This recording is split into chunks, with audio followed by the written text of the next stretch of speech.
मैं एलडीएम उधमपुर हूँ, मैं लीड डिस्ट्रिक्ट मैनेजर उधमपुर हूँ। मेरा नाम रमेश रायना है।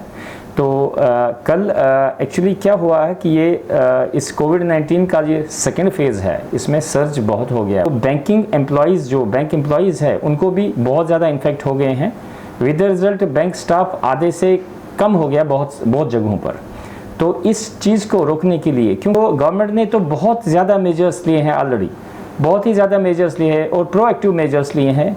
पर्टिकुलरली हमारी उधमपुर एडमिनिस्ट्रेशन ने हर जगह स्टेप लिया, हर एस्पेक्ट में स्टेप लिया। और यहाँ पर हमने बैंकिंग के लिए, बैंक वालों के लिए भी, और बैंक वालों में के जो लोग लगते हैं, जो लोग आते हैं बैंक में ट्रांजैक्शन करने के लिए, उनके लिए भी कुछ स्टेप्स उन्होंने कल डिसाइड कर दिए है। ये स्टेप मैं आपको बताऊंगा। ये उन्होंने डीसी साहिबा ने कुछ स्टेप्स लिए हैं। उसमें एक स्टेप ये है कि installation of Covid testing centres her bank में कोशिश करेंगे, हर बैंक में। लेकिन अगर हर बैंक में पॉसिबल नहीं है तो क्लस्टर ऑफ बैंक्स के आसपास वहाँ पर जो हेल्थ डिपार्टमेंट वहाँ इंस्टॉल कर लेंगे कोविड सेंटर्स, और वो सैम्पलिंग कर लेंगे, और वो सैंपल जो नेगेटिव होंगे वही बैंकों में अंदर जाएंगे।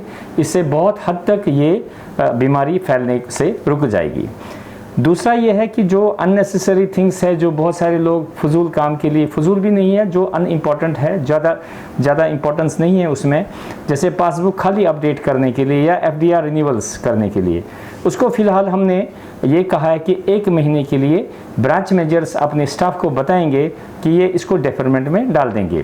कोई भी कस्टमर इस टाइप का आ जाएगा उसको हम 1 महीने का डेफरमेंट ये भी कह सकते हैं, उसको प्यार से समझा सकते हैं, भैया इसमें कोई जल्दी नहीं है, आप 1 महीने के बाद आ सकते हैं और ये कर सकते हैं। उसके बाद ये भी कहा गया है, डिसाइड हो गया है कि डिजिटल प्लेटफॉर्म्स जैसे एटीएम है, इंटरनेट बैंकिंग है, यूपीआई है, ऑनलाइन पेमेंट्स है, जैसे बहुत सारे आजकल इसके ऊपर मोबाइल के ऊपर ऐप्स आ गई हैं, उनको यूज़ करके बहुत सारी पेमेंट्स हम कर सकते हैं। तो बैंक में जाने की ज़रूरत नहीं पड़नी चाहिए।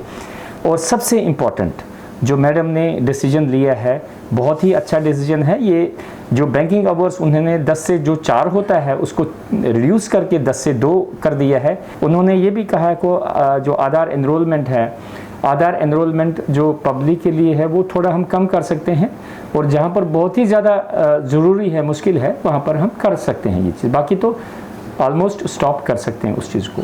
अगर हम हर चीज़ गवर्नमेंट के ऊपर डाल देंगे तो वो बेहतर नहीं रहेगा। हमारे को अपने को भी देखना पड़ेगा कि मैं किस काम से बाहर जा रहा हूँ। सबसे पहले स्टे एट होम एक बहुत ही इम्पोर्टेंट चीज़ है। जो लोग घर में रह सकते हैं उनके लिए तो बहुत ही अच्छा है, वो अवॉइड कर सकते हैं इन्फेक्शन को, क्योंकि जान एक बार आई है, बार बार नहीं आ सकती है। ज़िंदगी एक बार है, अगर जान है तो जान है। हमारे प्राइम मिनिस्टर नरेंद्र मोदी जी ने ये कहा है कि अगर आदमी ठीक रहेगा तभी बाकी काम कर सकता है। सो अगर एज़ फार एज़ पॉसिबल, जितना भी पॉसिबल है, अगर आदमी अपने घर में बैठेगा, अवॉइड करेगा, जहाँ पर ये बहुत ही ज़्यादा मजबूरी है वहाँ वो निकल सकता है काम के लिए।